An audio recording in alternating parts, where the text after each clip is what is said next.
Welcome to the Vortex Nation podcast, brought to you by lovers of hunting, shooting, public lands, the Second Amendment, and good food.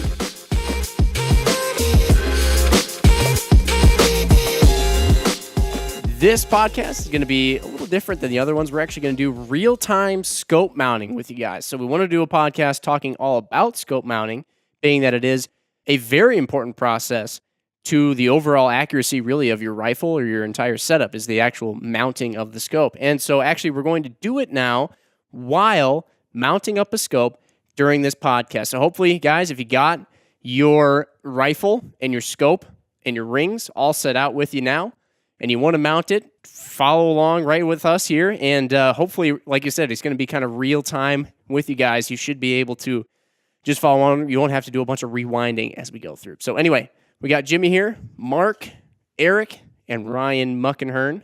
Fairly typical crew. I think everybody's been on here at least once before. Ryan Muckenhirn is going to be doing the scope mounting here. And Ryan, okay, let's talk about, first off, let's make sure everybody here who's listening has the right equipment and gear. Yes. A couple things to make this a very easy task. Tools, hand tools. I have in my hand right now a T25 driver handle. This particular style of handle matches the fasteners that we have on our rings. So this is going to be ring dependent. If you're running a pair of like our precision match rings, they all use T25 fasteners on the 30 millimeter, 34, and 35. So that's a great way to go there. Get a good T-handle or a set of T-handles to match the fasteners that you have. A torque wrench, super critical part of this build out. The torque wrench is a lifesaver, a tool that if you do invest in one, you will find you use it often and regular, and not just for mounting scopes, but checking action screws. If you're a cyclist, you can use it there too. Anywhere you might need a proper application of torque. Work on cars? Yep, anything like that. A proper bit for said torque wrench. Again, a T25, because it is the only fastener we'll be running. I have a series of levels as well. Leveling your rifle scope is pretty darn important. So you want to make sure that you have a good set of levels. I'm using a particular level from our friends at CTK Precision. They make one of the most nifty levels on the market that you can actually use to level your rifle and then level your scope. For the top of the scope, we're going to use a simple bubble level, just a flat bottom, good square true level. Anything will work really if it's just a basic bubble level.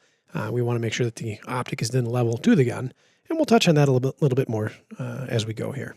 Other than that, a sturdy vise.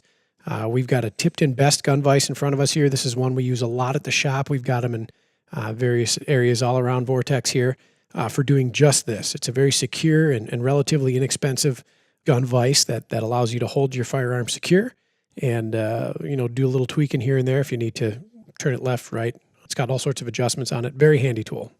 Sweet. And then for a scope, we should be safe saying this by now. We have the Diamondback Tactical first focal plane. As of recording this right now, it's very close to being released, but by the time this releases, you'll all probably know about it. Very exciting scope. We're actually going to take this on the Ruger American we're mounting it on out to the Vortex Extreme. Erik here, you getting pretty pumped? Erik's going to shoot this thing. Yep. What's the furthest you've ever shot right now, Erik? My furthest, so at the range I've shot out to 200, and I shot a deer once at 170, give or take. That has been it. Never shot anything with exposed turrets, never dialed turrets, anything. And here we are, a few days out, mounting the scope to the gun that I'm going to have to dial the turrets We're on. going to take it out there. And plenty of preparation. Yeah. Plenty. Yeah. Going to be great. We got a great guy mounted up for you because Ryan Muckenhirn here has mounted a bazillion scopes in his lifetime. And accurate number. But Ryan, you've mounted scopes in some precarious, odd ways, and we're going to kind of stall here for a little bit because for those of you out there, maybe you're quick scrambling to acquire some of the gear Ryan Muckenhirn here has just mentioned. So take your time there. We'll talk for a little bit while you get that set up. But Ryan, you've mounted scopes in some obscure locations in some obscure ways, sometimes at the range, and yet you've still managed to get them nice and level, well torqued, Fully so torqued. to speak, fully torqued. Okay, I was trying to avoid it, but then you just, okay, all right. But so what of these items is like absolutely essential? The hand tools, paramount. The torque wrench is such an importantly critical tool nowadays. I can't tell you enough, folks who are listening, and you've heard in our other podcast before when we talk about proper mounting. The torque wrench is such a lifesaver when it comes to this because truly the number one reason we see rifle scopes come back to Vortex for repair if there's a perceived issue. It's actually that they're just over-torqued. And so the torque wrench prevents that from happening in the first place. If I can recommend one tool here, it's the torque wrench. In fact, if you buy a Vortex torque wrench, we include every bit for every fastener that we use on our mounting applications. So if there's something, a little bit out of the ordinary or strange that you might need, you can pick the bits up for relatively low cost at your hardware store. And that is the singular tool that you would need to really accomplish a good mounting, even in the field. And I've mounted scopes in the field on hunts. I've had to remove scopes, put new scopes on, and a torque wrench will be that lifeline, that savior tool there. It's really an item that's going to potentially save a person a lot of time, lot of frustration, and a lot of wasted ammo and fuel going, wasted ammo at the range and fuel going to and from the range, which, all could have been really a non-issue. Right, because essentially what we're trying to avoid having happen is you have an external tube, which would be like, in this case, it's a 30 millimeter tube, the one that people are usually familiar with. It's a thing that your rings grab onto. Yep. But there's an internal tube in there called your erector unit, and that's what's actually has the reticle connected to it, and that's what your turrets push on and move around when you're adjusting your point of impact or your point of aim. And essentially, if you over-torque that outer scope tube, it can impinge some of the internals, which are very precise and very critical to holding zero and dialing properly at various different distances or zeroing in. A lot of times we'll hear people say, hey, I'm running out of adjustment, right? Ryan, would you say that's a pretty popular Absolutely. one? Hey, I don't have enough adjustment in my scope to get this rifle zeroed. I seem to be dialing and dialing and dialing and nothing is happening on the paper. Or I'll dial and dial and dial and dial, and then all of a sudden, boom, it moves like 20 MOA out of nowhere. It was going nowhere, and then boom.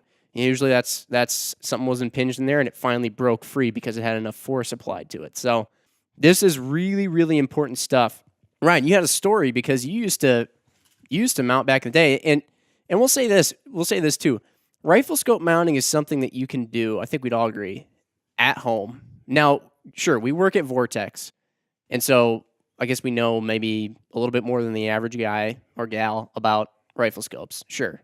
But this is a pretty easy, relatively easy thing to do. You don't have to take it somewhere, let's say to a gunsmith. In fact, sometimes we know many gunsmiths who mount scopes very well, but we also know some that are gunsmiths and not scopesmiths. They know more about guns than we do, but we might know more about scopes than they do.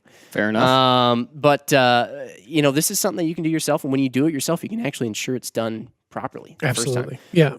No, you hit the nail on the head. That's one thing. We get a lot of folks that call in. They say, I'm very, nervous or uneasy doing this myself. I don't want to ruin anything. I don't want to goof my gun up.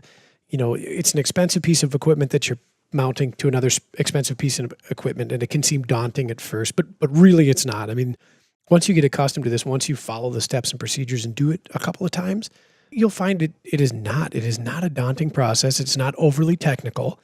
As we went over this gear roster here, it's a few tools and nothing specialty besides the torque wrench. And even that is not a huge cost incurred or anything like that.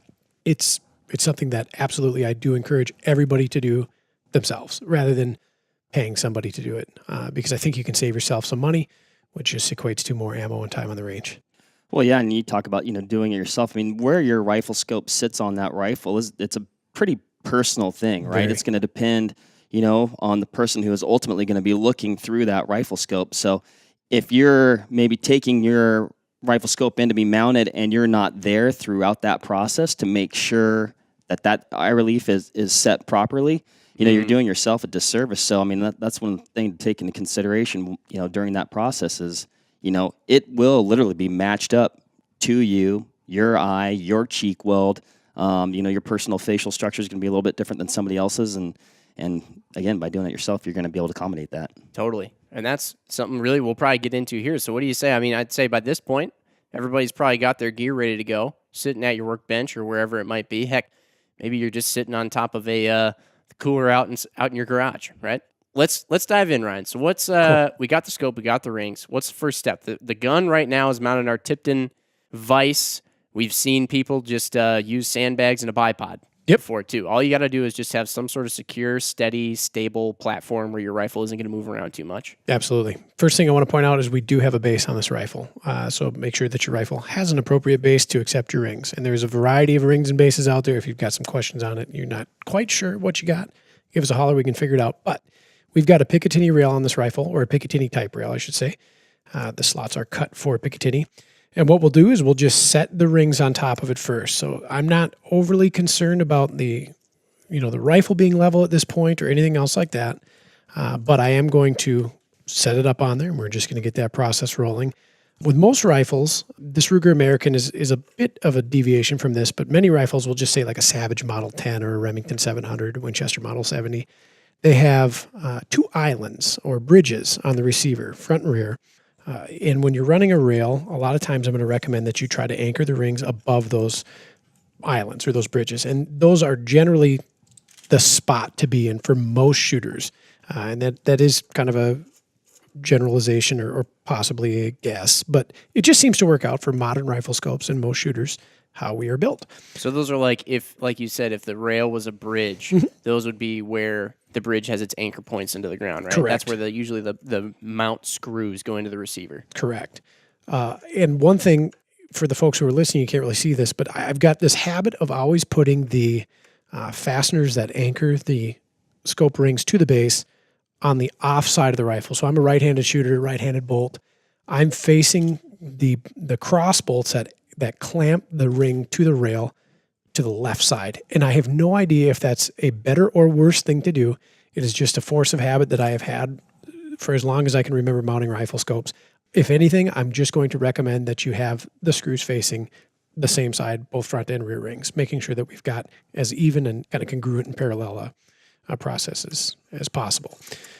So once they're anchored on there and I don't quite have them torqued down fully, I'm going to pull the tops off of the ring screws, the ring caps, and we're going to just set the scope in there. This is handy because we have Erik here. We're going to fit him for this and make sure it's got the proper eye relief. And we chose, so right now, as far as ring height goes, we have a set of 0.9-inch height rings. And that was chosen mostly because we have a 4-16 Diamondback here. So it's got the 44mm objective, which isn't a huge objective. So we have some space there. 0.9 is a fairly low height. It's not the lowest that you can go, but it's a fairly low height. We didn't want to go too low because we don't want Erik here to be smashing his face into the rifle uncomfortably. But we also don't want to go too high so that you're then, you have a neck ache trying to hold your head up to get behind the scope, right? So in this case, the 0.9-inch height worked pretty well. In fact, actually, now that you just have it sitting in here, right now the rifle scope is just sitting in the rings, no tops on or no caps on because we're going to get the eye relief sort of right for Erik. But I could say even a 50mm bell would fit just fine on this Ruger American, no doubt. Plenty of room even with flip caps on it. So I'm glad we didn't torque it down because now looking at it, I actually want to move the rear ring forward one lug. I've got one available lug. I'm not going to be setting the scope up in any compromised position by keeping it the way it is, but if we can move the rings out as far as possible from each other without getting into some critical areas on the rifle scope, it's just going to translate to better support. Think of it as a wider stance for the rings to support that rifle scope through recoil and through bumps and dings and things that it might encounter. So off it comes, I'm just going to bump that front ring forward one lug on the rail. Can we talk about those critical areas on the rifle scope too? Because I know you don't want to get your rings or have your rings be clamped down and mounted right next to the point at which your 30mm tube, in this case, turns into your objective bell. Correct. And right near the sort of, it almost looks like a ball where your turrets are. Mm-hmm. The turret, I always call that the turret saddle. The turret, yeah. Right or wrong, saddle. that's what I always call it. And I actually also believe right next to the mag ring too, right? Correct, yeah. So basically just those very, very extreme edges of the scope tube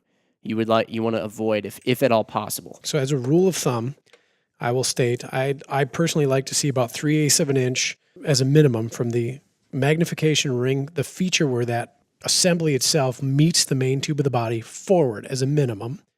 If you want to save yourself some time and guesswork, split the middle. So I've got it set up that the rear ring right now is about in the middle of the rearmost portion of the tube. And then on this particular optic, this is fairly critical with some scopes that have specifically a side parallax adjustment. That parallax cell, if we were to take the skin off of the scope and articulate this knob here, you'll notice that cell move fore and aft. And it's not moving very far. It's only about 125 thousandths of an inch, I think, on average. That is going to be right in front of that turret saddle or turret housing or, whatever term you want to give it. So try to keep your ring, again, further from that than closer. And again, split the middle, if not favored just a little further forward than on center. That's a good place for that. It's going to ensure that we're up off of that parallax cell assembly underneath the scope. We're talking about critical torque areas or critical points on the scope. We're underneath very sensitive equipment lies. And if we're forced to, just by nature of how the bases work out or something like that, this is where really, really making sure we have proper torque comes into play, because then at least we might be on top of it, but we're not going to be impeding it. Correct. Anyway, so at this point, I'm going to set the ring caps back on the rings, and we're just going to secure them. I'm not going to tighten them because I actually want to move the scope fore and aft. I'll have to tilt it side to side to make sure that we get it level. So we just want to put it, enough pressure on the fasteners on the tops of the rings to hold the scope, but not completely clamp it down. And then we're going to do some eye relief work here with Erik. This is huge. Eye relief is really big. Yeah. And one thing you'll note too is when we do the eye relief on this Diamondback Tactical first focal plane or any scope, we want to make sure that we're getting it just right when the scope is on the highest magnification. Bingo. So in this case, it's a 4-16. Everything we do as far as setting the scope up for Erik today is going to be on 16 power, because by nature of a variable power rifle scope, the highest magnification is the most critical as far as where your eye placement is, your eye relief, your scope height, things like that. That's what we want to get just right. And if we can get it right on 16 power, or if it's 624 and 24 power or whatever it might be, if we can get that just right on that power, then we know we're going to be good on 4 power or the lowest power, because that's super forgiving. Mm-hmm. Yeah, common call we get, especially with high magnification variables, is I've got my scope, I've got it mounted up. When I'm zeroing it at 100 yards, it's great. But when I go to dial out and I'm shooting at 4, 5, 6, 700, 1,000, wherever, the eye box gets really picky and I have to move position and it's very uncomfortable to shoot. I'm encountering all sorts of issues. It's blurry. Yeah, or I'm losing the edges of my field of view. And what this comes from is that, as you said, Jim, that magnification not being set on the highest power. So it is paramount to run it up to the highest. That's the worst point in the rifle scope's, eye relief and eye box. So set it up for you, the shooter, so that worst point is perfect. And then everything beneath there is just going to be even better yet. So it's tempting to put it on the lowest magnification because it's so easy to see through it on the lowest magnification. So what I've done here is I've set the optic in the rings. It's free moving right now. It's held secure enough that I can adjust it, but it's not flopping around. I can slide it fore and aft and side to side to make sure that we get it fairly level. And then I'm just going to hand it off to Erik. And what we want to do is using a natural hold point. So I always, when I've got a customer in the showroom or I'm setting it up with somebody there with me, I want you to bring the rifle up as you just normally would and bring it to your shoulder. I don't want to see you have to move your head fore and aft on the stock to get a good sight picture. If you find you have to move your head forward, we know we need to bump the scope backward a little bit. And if we have to move our head backwards, we need to bump the scope forward. So again, scope set at 16 power, highest point. I'm going to pass it off to Erik here and shoulder this as you would normally. And I'm just watching him now, and he looks pretty confident. Bring it back up. And I want you to move forward just a little bit. Does it improve or decrease? That improved a little bit. So what we're going to do is we're going to bump the scope back just a few taps. A little bit more. Yeah, a little more yet. And this is where we went to earlier per Mark's statement, is if you aren't present when the tech is setting up your rifle and you two are remarkably different heights, or you have a different facial structure, or you have shorter arms, longer arms, it can really, really throw you for a loop here. Right. And, while the scope might have been installed exactly perfect per that tech, if it wasn't done for you, it's not done right. Yep. Same thing goes if you're going to the bow shop. I was just going to bring that up. Yeah, if you're going to the bow shop and you're getting your bow set up for your length, your draw length. I've got a 29.5 inch draw length. Ryan Van might have a 28.5 or 27.5 inch draw length. He's not going to be able to shoot my bow very well. I'm not going to be able to shoot his bow very well. Same thing applies with rifle scopes. Yep. So I would say with that last adjustment, it's about spot on there. Bring it up, and I don't have to move my head at all. Perfect. Now, you'll also find that when you're in different shooting positions, it's going to change your head placement on your stock. So if we're standing, I always think of it as kind of like a happy middle ground where you're, about the middle ground. When you're prone, a lot of times you'll lurch a little more forward on the stock. And so we'll need to take that into consideration too. But a lot of this comes down to technique. For purposes of this conversation and for really any rifle scope mounting procedure, I always say do it standing. On a bench, you can be further back. And like I said, prone, you can be a little too far forward. So let's do it standing. That's going to ensure that we've got really a fairly universal fit. So we've determined that we like the eye relief. This is when kind of the part that a lot of folks feel is very daunting is going to occur here. So at this point, let's level the rifle, and we're going to use, again, that CTK precision level. Just going to put it on the Picatinny rail. And the CTK precision level is kind of like it's like a bungee cord attached to a flat piece of aluminum that has a bubble level that sticks out to the side. For those of you who aren't able to see it, obviously, on the podcast. And so essentially what happens is it rests on top of the Picatinny rail underneath the scope. So it's sandwiched in there between your scope and the Picatinny rail. And it uses the flat portion of the top of the Picatinny rail as its flat portion to level off of. The bungee cord then comes around the bottom of the gun and then kind of bungees back to itself on the other side. And so it holds itself onto that flat of the Picatinny rail. And then the level itself, the bubble level, sticks out to the side so that from either the top or the side or behind the rifle, you can see the bubble level to see if the rifle is level, right? Because we want to level two things here, right, Ryan? Yes, correct. We want to level both the rifle and then the scope and have them both be level at the exact same time. Right. No, I did kind of overlook a step here. At this point in time, because we've determined that Erik likes the placement of the optic, we like the placement of the rings relative to the rifle's receiver, we can go ahead and torque the bottoms on there too. So I'm going to quickly do that. I'm going to set the torque wrench, the Vortex adjustable torque wrench, to 45 inch-pounds. And I'm just going to start incrementally applying torque to the fasteners on the base of the optic here from the rings. So I'm not camming them over right away. I just want to make sure that we've got good, even torque on them. And then as I go through and they start to snug up, you'll hear the torque wrench pop, and that will indicate that we are there. A couple more on the cycle here. So, and again, just to reiterate, this connection of the ring base to the base of the rifle, Ryan said 45 inch-pounds.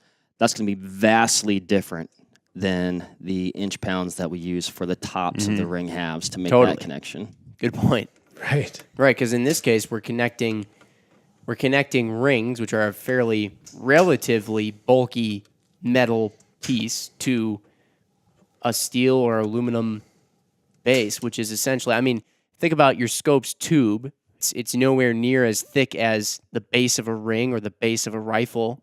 And neither of those things, the ring nor the actual base itself, the rail, have complicated precision internals that need to move and hold zero under recoil. Yes. They just need to be strong metal things.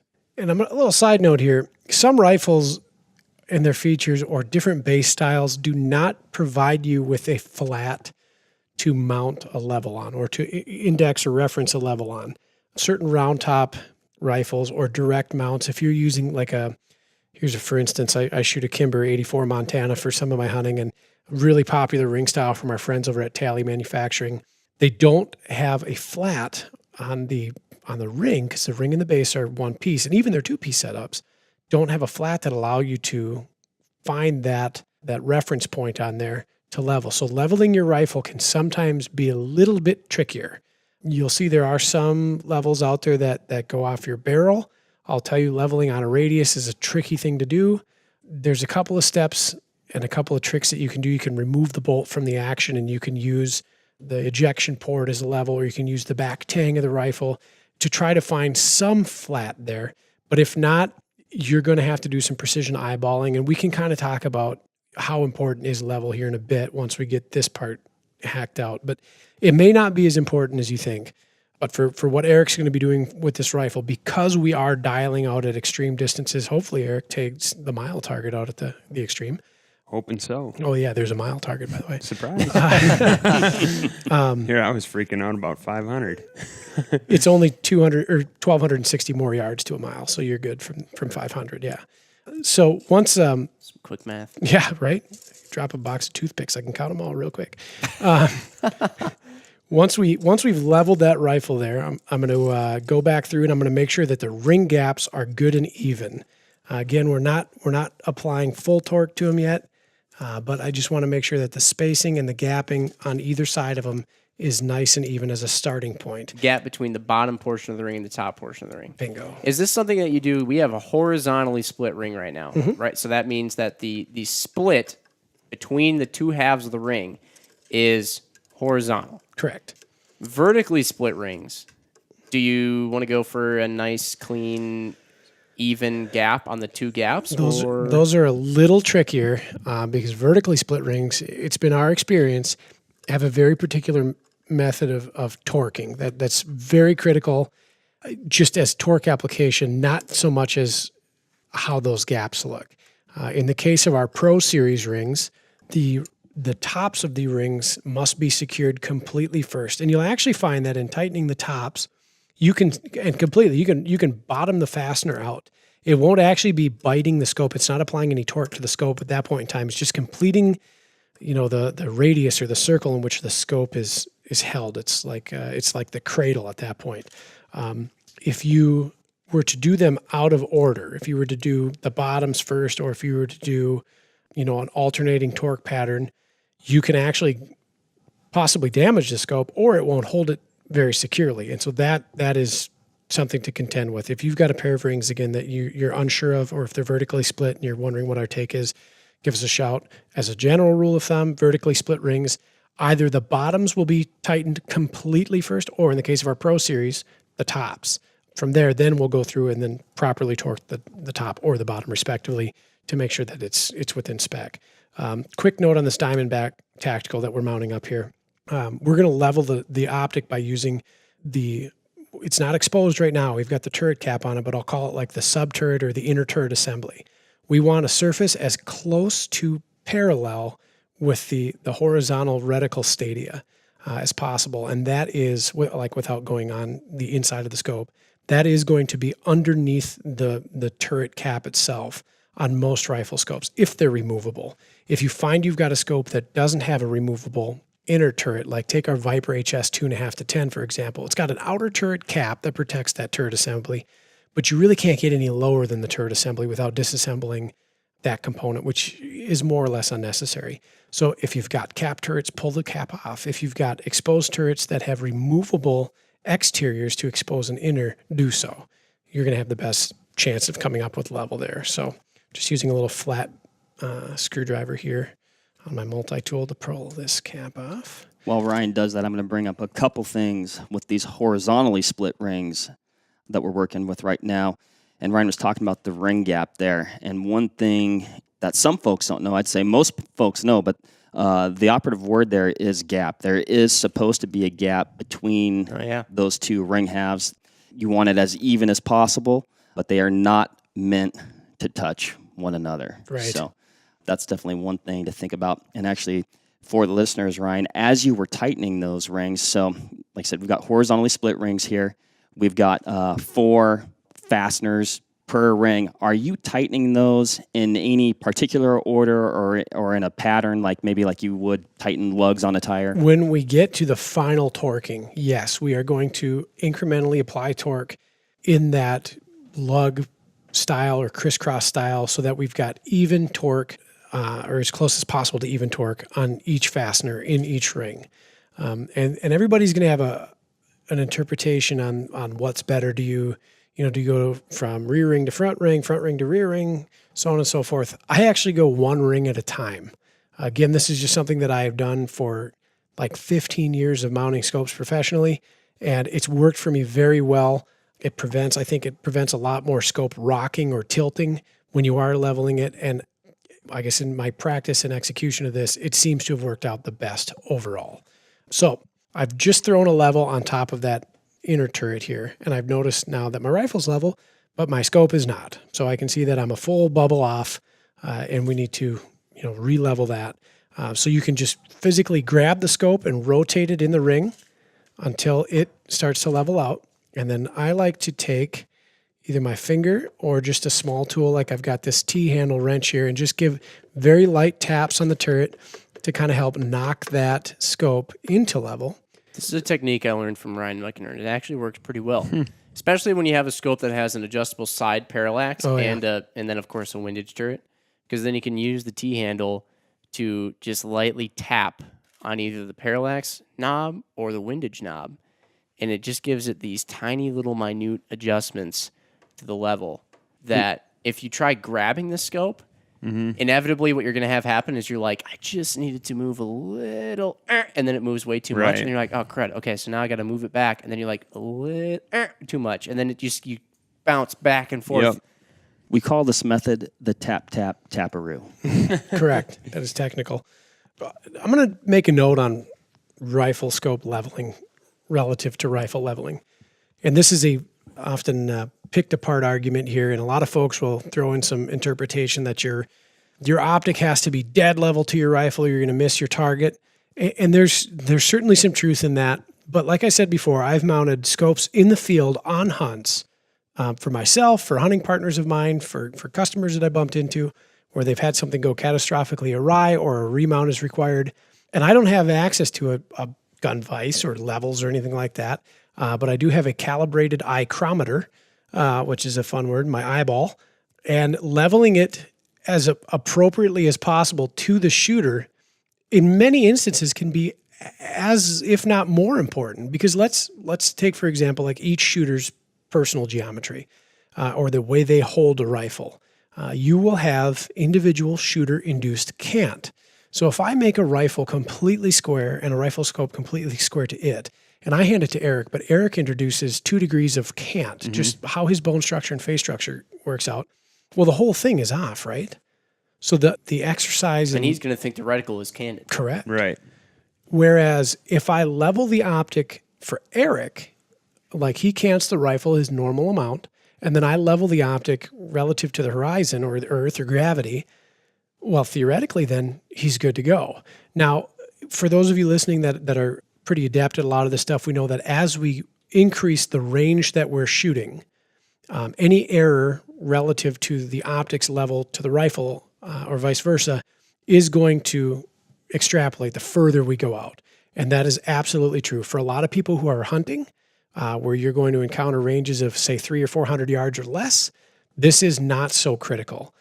If you're going and you're seeking the tiniest groups possible at 100, 200, 300, 400, or you're shooting something like F-class or PRS, it does behoove you to level the rifle to the optic and vice versa, and then practice shooter form to maintain that level while you're executing the shot. But it's not going to be a deal breaker if you don't have a leveling system to make sure that it is on the bubble.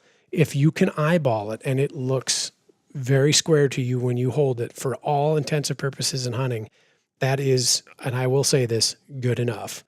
You know, again, another story if we're going and we're dialing out very long range, we can start to run into that issue. It'll show itself fairly quickly. But for the majority of folks, if you're doing this and you don't have that level, do not fret.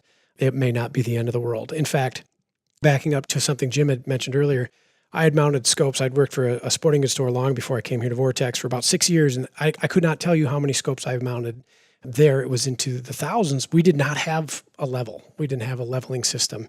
We did as level as we could to eyeball, and then I would ensure that the customer took it and they liked it. And I can say I've never had anybody come back and say, hey, you know, this was a problem. However, we were hunting in the Midwest. We were hunting deer at ranges of 200 yards or less, or, you know, predators, things like that, or just recreational target shooting. So that is good enough. And I've done that for myself in the field as well. So keep that in mind. But at this point in time, I've tapped that scope level. My bubble levels look good and even with each other.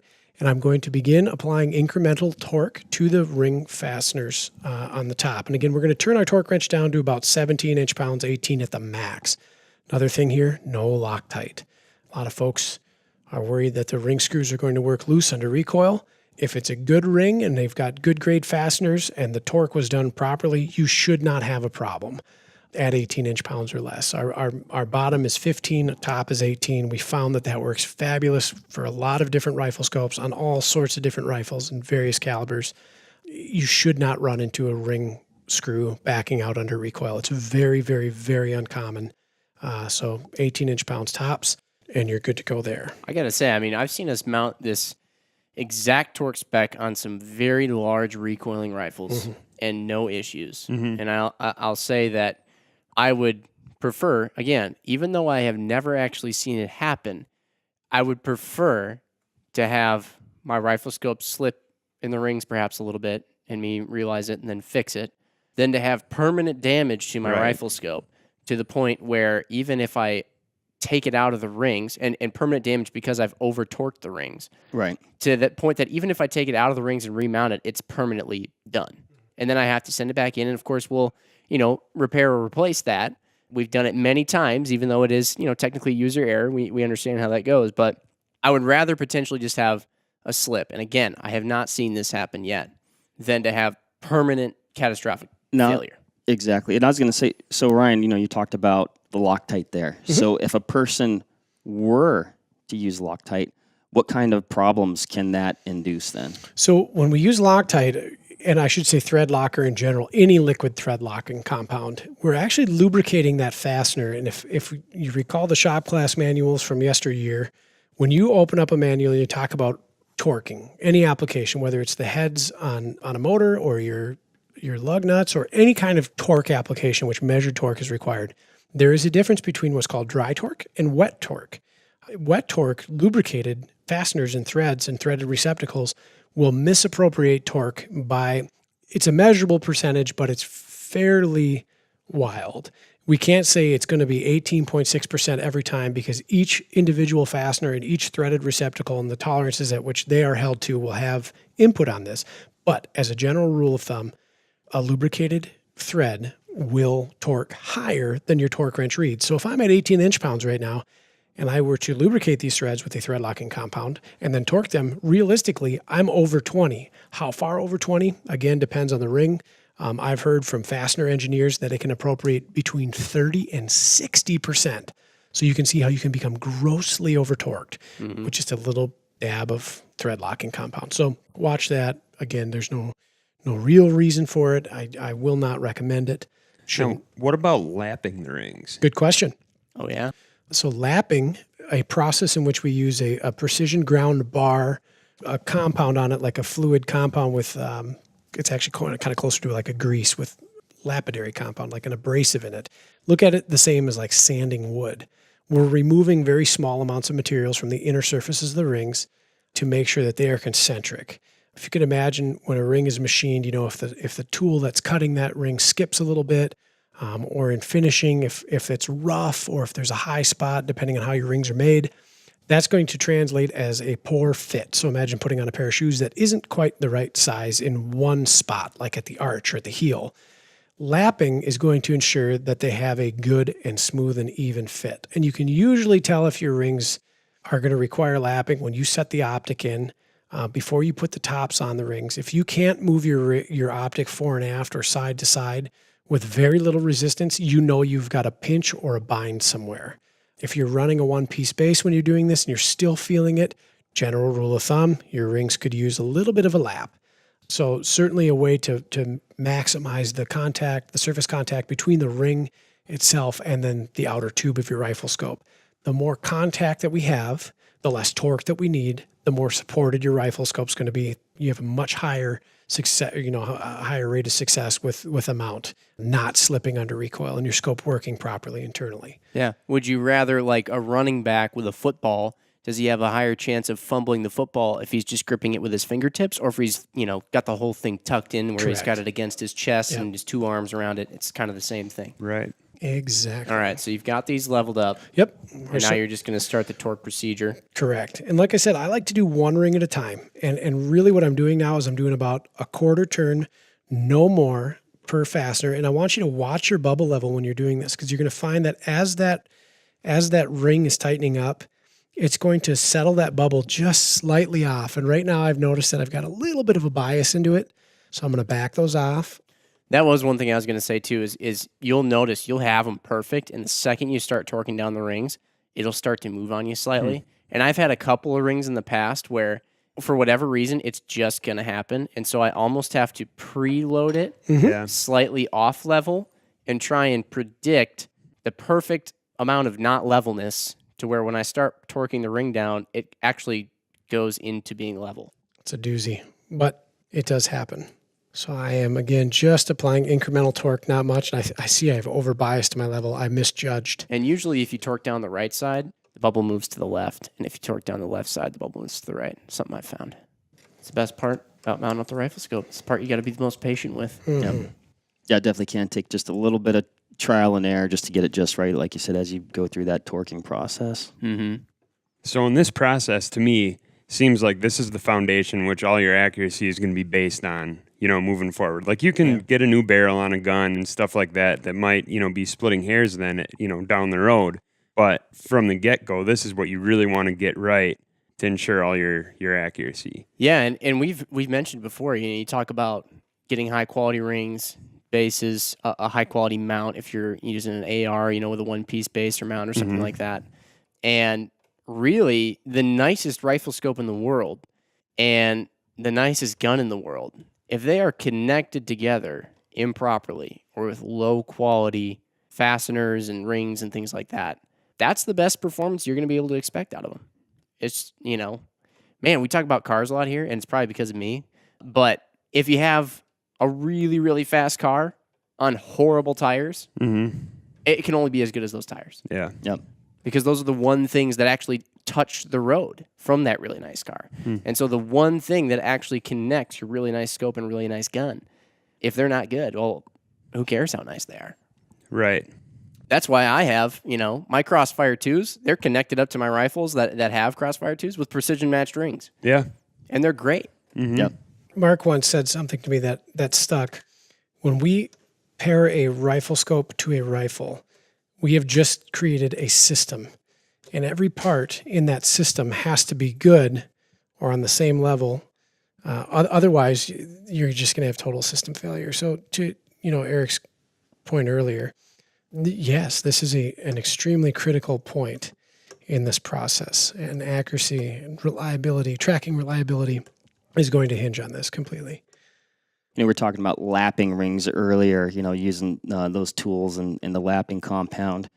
If a person is going to, find that they need to go through that procedure, is there potential to overlap your rings? Yes, absolutely. And in the case of say, our precision matched rings, that's a ring that's held in such a high tolerance that if you do lap them, you can bring them out of tolerance, which is certainly not a good thing. We don't want to do that, obviously. So we want to be as close to tolerance as possible. In that case, we don't recommend lapping those rings at all. So be mindful of this. If you've got questions on whether or not your rings need to be lapped, consult us. But you can generally tell right off the bat, like I said, when you go to set that up, if you find that they're tight, you can lap them out. Don't go crazy on it, though. We're not looking for a mirror finish. You'll get a feel for lapping. I actually do it by, believe it or not, sound. When I'm lapping a ring, you can actually hear the pitch in which the ring kind of reverberates. It will change when they lap well. We're not really removing a ton of material anymore. The sound it makes, if this makes sense, is smoother. So anything beyond that, we're really kind of grinding extra elbow grease that isn't super important. So you'll notice you'll get to a point where it kind of goes stagnant. You're just, moving material back and forth. You went from Rain Man with the numbers earlier to now the ring whisperer, Stevie Wonder with sound and music. So it is, and again, this comes from experience. But the rings, they do ring or sing when you're lapping them, and when you're cutting material away. And this is the same thing if you've ever run sandpaper over wood grain. When you're running a low grit paper, say like a 60 grit or an 80 grit over rough wood, it sounds like you're cutting away a lot of material. As you increase your grit count, if you get up to like a 2,000 or 4,000, 6,000 grit wood, and you're running it over paper, and you're running it over wood that's getting polished and honed out, it will sound drastically different. It doesn't sound as rough. It sounds much smoother. And you'll get the hang of it. If you do a lot of rings, if you lap a lot of rings, it'll definitely show itself, or you'll hear it. Hopefully you don't have to lap too many, because hopefully you're just getting really nice rings and you got good bases that you don't have to do that kind of thing. But just like that, okay, so we've done a lot of talking here. Ryan's cammed over the last of the fasteners on that second ring there. Again, he did the first one first. Actually, that's what I've done too in the past. I do one ring first, get it fully torqued. There it is again. I thought that would be the only time we said it before, but there it comes the second time. But you get that fully torqued down, and I found then that at least with your second ring, you usually don't have as much of that movement also once you get that first one down. But then you just torque the second one down, it's a little easier. You'd recheck it with the bubble levels once more on the rifle and the scope, and that's it. I mean, realistically speaking, we did a lot of talking about just like the, activity of ring mounting, so to speak. We did a lot of talking on that here, but really, for those listening, there wasn't a whole lot of steps involved. It's not that daunting of a task. It's really just leveling things and getting a proper tool in the torque wrench, which is really the most essential one of all, the torque wrench, and then just working it down. 5 to 10 minutes. If you've got the tools laid out and everything is where it's supposed to be and there's nothing like supremely awry with your setup, 5 to 10 minutes. And this very rifle will be going out to do Vortex Extreme. Again, taking a shot at a mile, but then, other than that, obviously that's kind of the extreme one, but we're going to be doing, tons of shots from like 5 to 1,200 yards and boom. That's it, really. It's just using a nice set of rings. We can't name the exact rings that we're using in this case yet, but, and holding everything together well, properly. There you have it. Yep. I think it seems complex at first, but when you boil it down, it's a pretty simple process. And I think people, like we talked a little bit earlier, people are tentative to do it, right? Because it is a very critical connection there, but it's definitely a process that's within reach of just about anybody. Yeah, absolutely. That was pretty solid. What do you say we each get a one-sentence last call, and then we'll close it out? Yeah. Ryan, the mounter. I'll take it away. Is that? Yeah, I'll take that. Is that inappropriate? To be interpreted. How about that? When you're setting your rifle scope up, just make sure if you're gonna have a professional do it, make sure that you're present for it. This rifle is going to be individual to you and your structure and your build. If you're not there to have them do it, you might as well do it at home. So make sure you're present for it. Make sure that the setup fits you. Again, highest magnification when you're setting eye relief. And then the rest is all in just application and execution of the proper tools there. So very individual setup. Results will vary per individual. So keep that in mind. That was so good. I'm not even going to call him out on the fact that would have been a really long run-on sentence. Wow. It is Monday. Erik? I guess mine would be going off what you just said, Ryan. The individuality of it varies so much from person to person. Like you guys were saying, you both like to start at that rear ring and then go to the front, where other guys might have a different pattern there. Whether or not you're an expert on it yet or not, keep finding those resources that are going to help you get good at it, because then it's just like processing meat, wild game. You get to do it to your specs that you have, your style. You're going to develop your own style, and you'll be able to kind of make it your own. So mine would be, which I think it's oftentimes human nature to wait to the last minute to do things. But if you haven't gone through this process before, like I said, it's very within reach, pretty simple. Get the proper tools and go through the correct process, and then go to the range and try it out. Make sure everything is mechanically sound and working as it should. And you should be good to go. Sweet. And then my last call, the one sentence thing is hard, so I'm just going to go with it. It'll be short, though. My last call is, so out of the hundreds of thousands of scopes that we have out there in the world, we get a lot of calls that come in daily for troubleshooting. And, we've mentioned a couple of the potential issues that can happen when the mounting procedure goes incorrectly. And Ryan said earlier that 90%, would you say? Or more. Or more of the phone calls we get in could have been solved very simply by mounting the scope properly, either themselves or being present while the person who mounted their scope was mounting it. And it's a simple process, folks. Everyone can do it, but we've seen how the small details, not having the right tool, not getting your eye relief right, or over torquing the rings, can cause catastrophic events that are extremely frustrating and will make you hate going to the range and just leave you in a complete tizzy. So it's a simple process. There are a couple of things you just really want to make sure you get down pat exactly right. And from there, you're in good shape. Golden. That's my last call. There you have it, folks. All right.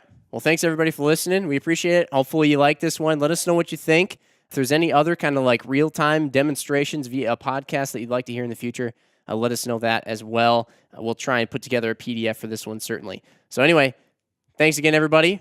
We got to go shoot a match. Erik's got to shoot this gun. Yep. Have a good one. Happy hunting and shooting.